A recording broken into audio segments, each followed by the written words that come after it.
Hi guys! So yun nga guys, tapos na kami pumunta ng isla. At ito, pauwi na kami.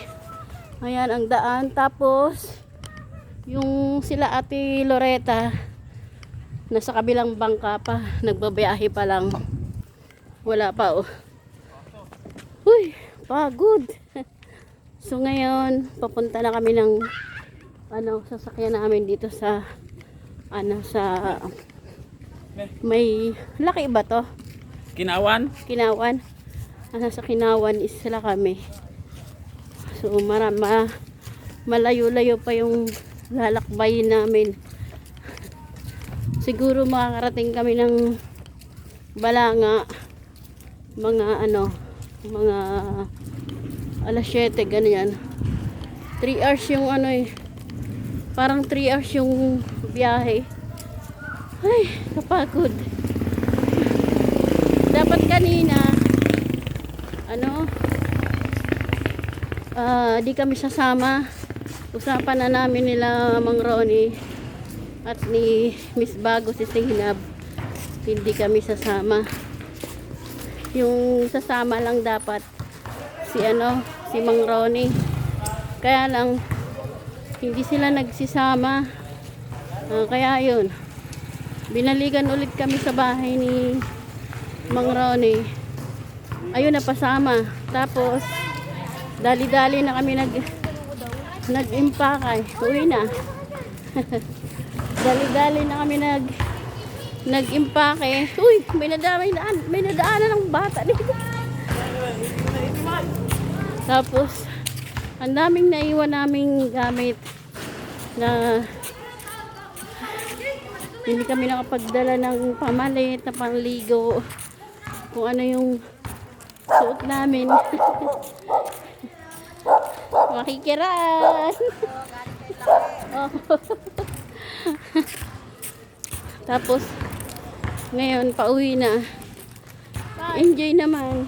Bye.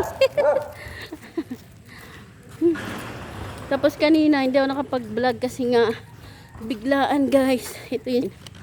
Ayan. Dito kami sa bandang likod. 13 ang naisasakay niyan. May pala dyan tubig. So ito, kahit pagod pag uwi nito, plakda. Kahit pagod, enjoy naman. Tapos nandito kami sa barangay ng ano bang lugar to, Jay? Barangay Kinawan. Tapos may din sila doon, may maliit na simbahan. Nasa to guys?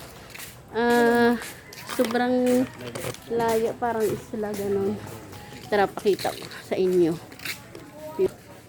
Simbahan. Ito. Ay. Iwan ko muna tong bag.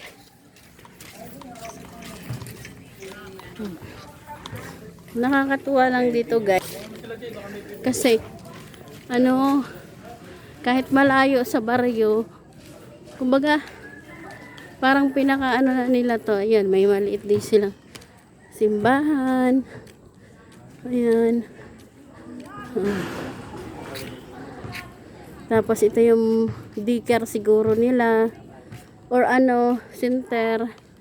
Tapos yung barangay nila, ayun, magkakadikit lang oh.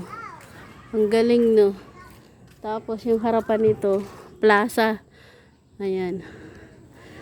Kaya lang ang layo-layo nito puntahan. Tapos may pa sila doon. Multi-purpose. Yung multi-purpose nila oh. Ang galing, dikit-dikit. So yun, habang naghihintay, pakita ko sa inyo yung